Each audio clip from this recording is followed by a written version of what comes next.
Assalamualaikum warahmatullahi wabarakatuh. Halo guys, perkenalkan saya Nito Landari, Stambuk F551-19009.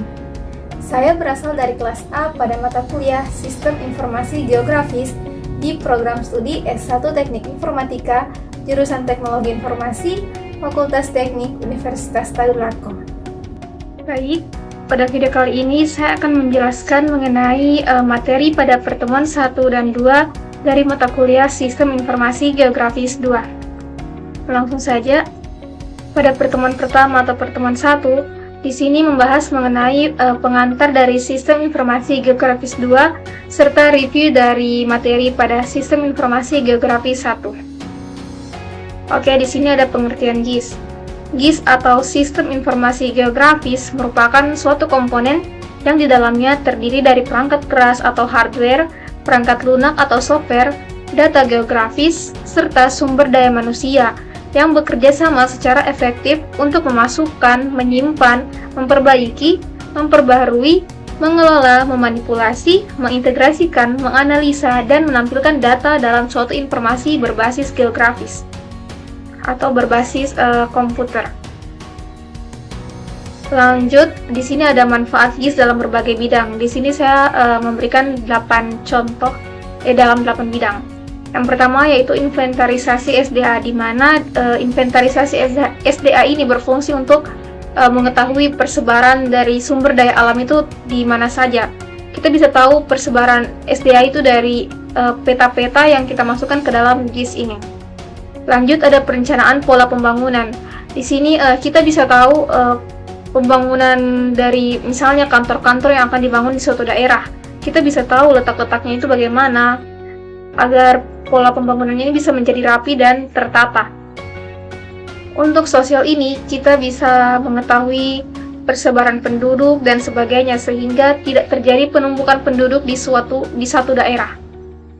Lanjut, ada transportasi. Untuk transportasi ini kita bisa mengetahui di mana saja sih persebaran tempat-tempat angkutan umum, contohnya kayak taksi atau persebaran terminal, bandara, dan lain-lain yang berhubungan dengan transportasi. Selanjutnya pada kelima ada pengawasan daerah bencana alam. Ini berguna agar masyarakat bisa mengetahui di mana saja daerah yang terdampak bencana alam ataupun bisa kedepannya bisa menjadi daerah yang akan rawan terkena bencana alam. Contohnya kan di Palu ada tempat-tempat yang terkena dampak likuifaksi. Nah, itu bisa dimanfaatkan GIS agar mencegah terjadinya bencana alam dan memakan korban. Lanjut, telekomunikasi. Di sini misalnya untuk penanaman kabel-kabel telepon, bisa memanfaatkan GIS untuk mengetahui di mana saja sih kita bisa menanam kabel telepon untuk digunakan dalam telekomunikasi. Lanjut, ada dalam keselamatan masyarakat. Ini berhubungan dengan manfaat GIS di bidang pengawasan daerah bencana alam. Jadi misalnya kita bisa tahu masyarakat itu bakal aman atau tidak untuk tinggal di daerah yang mungkin saja bakal terdampak bencana alam ataupun sebagainya. Dan di bidang terakhir yaitu ekonomi, bisnis, dan marketing. Ini banyak sekali contohnya. Bisa saja kita tahu persebaran dari toko yang menjual souvenir ataupun toko-toko lain yang bergerak di dalam bisnis dan marketing. Lanjut ke materi pada pertemuan kedua, yaitu mengenai graf serta pohon atau tree. Di sini terdapat definisi graf, di mana graf itu merupakan suatu struktur diskrit yang terdiri dari himpunan sejumlah objek yang disebut dengan simpul atau nodes dan himpunan dari rusuk atau edges yang menghubungkan simpul-simpul tersebut. Graf ini memiliki notasi di mana G sama dengan V, E. Di dalam sebuah graf terdapat beberapa istilah, antara lain istilah lintasan atau path, serta siklus atau cycle. Lintasan merupakan daftar rusuk yang dinyatakan dengan daftar simpul yang dilalui pada sebuah graf. Sedangkan siklus atau cycle merupakan lintasan yang simpul awal dan akhirnya sama. Sini maksudnya lintasan dari awal hingga akhirnya sama. Misalnya kita ingin menuju dari kota Palu ke Kabupaten Sigi, misalnya daerah Ulawi. Nah, lintasan itu lintasan yang kita lalui dari dari Palu ke Kulawi dan kembali ke Palu. Itu merupakan lintasan.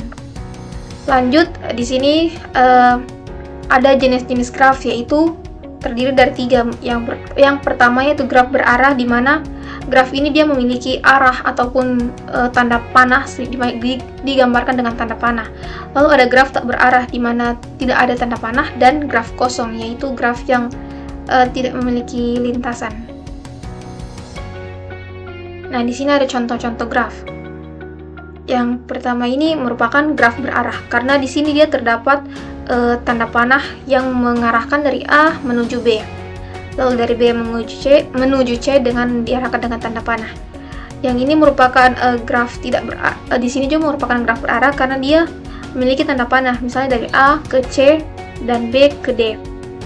Nah, untuk lintasan itu jadi kayak rute yang kita lalui dari Brebes dan kembali ke Brebes lagi. Misalnya di sini ada Brebes, Tegal, Slawi, dan kembali ke Brebes. Jadi dia membentuk lintasan, di mana dia kembali lagi ke daerah tujuan awal.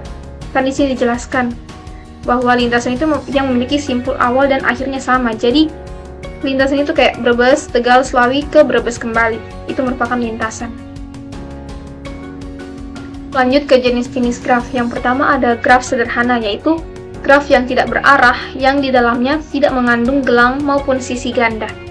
Yang kedua ada graf ganda, di mana graf ganda ini merupakan graf tidak berarah yang di dalamnya mengandung gelang atau loop. Yang ketiga ada graf semu, di mana graf yang boleh mengandung gelang atau loop. Dan yang terakhir ada graf berarah dan tidak berarah, di mana graf berarah ini merupakan graf yang setiap sisinya mempunyai arah, yang saya jelaskan di awal tadi, di mana sisinya itu memiliki tanda panah untuk menunjukkan arah. Kayak dari B ke C itu ada tanda panahnya antara B ke C. Dan yang terakhir itu graf tak berarah, di mana graf di sini yang tiap sisinya itu tidak mempunyai arah, tidak mempunyai tanda panah.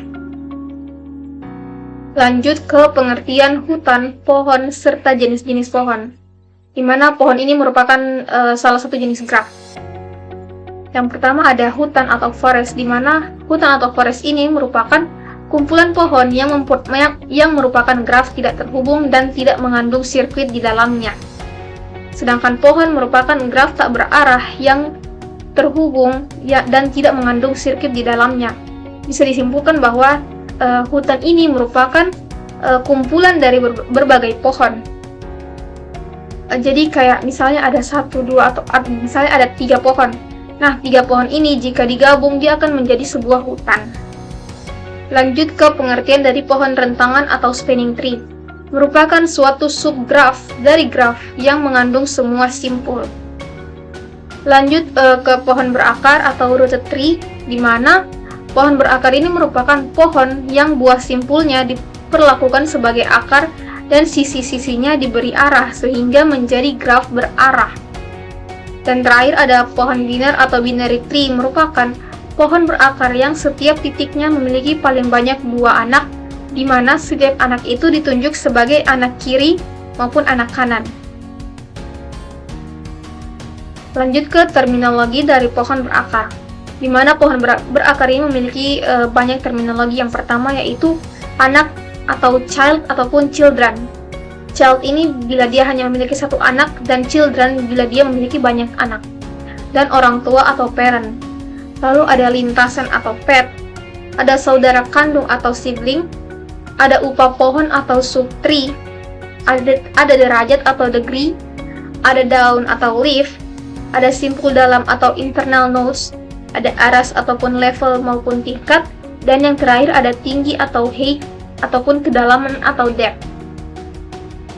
Lanjut, di sini ada pohon ekspresi yang merupakan salah satu bentuk dari pohon, di mana pada pohon ekspresi sendiri terdiri dari infix, prefix maupun postfix. Di mana infix sendiri ekspresinya itu yaitu A dikali dengan B ditambah dengan C dan dikali dengan D ditambah dengan E kurang F. Jadi untuk alur dari pohon ekspresi sendiri ini untuk infix yaitu dari sini ke sini, lalu dia kembali ke sini dan ke sini lagi, lalu dia ke atas, lalu dia ke bagian D dan naik kembali ke tambah, lalu dia ke E dan dia ke kurang dan ke F. Itu merupakan infix. Untuk prefix sendiri, yaitu dia dari kali. Jadi dia dari kali ke tambah, ke kali lagi, ke A, B, dan C. Lalu dia ke tambah, ke D, ke kurang, ke E, dan ke F. Jadi untuk prefix itu jalurnya dari sini ke sini, ke sini, ke A ke B, lalu dia ke C, dan dia naik lagi ke tambah, dan dari tambah ini dia ke D, lalu dia ke kurang, dan dari kurang ini dia ke E, dari E ini dia ke F. Itu merupakan untuk prefix. Lalu yang terakhir ada postfix, di mana alur postfix itu dia dari A ke B, lalu dia ke kali, lalu dia ke C, lalu dia plus, lalu dia ke D, ke E, ke F, kurang, tambah, kali. Jadi untuk alur dari postfix ini yaitu dia ke sini, lalu dia naik dan dia ke sejajarnya C, lalu dia naik kembali ke tambah dan ke sejajarnya lagi, lalu dia turun ke D, turun ke E, ke F, lalu ke kurang, tambah, dan kali. Nah, itu merupakan jalur dari postfix. Demikian penjelasan mengenai materi pada pertemuan 1 dan 2 di mata kuliah Sistem Informasi Geografis 2. Untuk lebih dan kurangnya saya mohon maaf. Wabillahi taufiq wal hidayah. Wassalamualaikum warahmatullahi wabarakatuh and see you guys.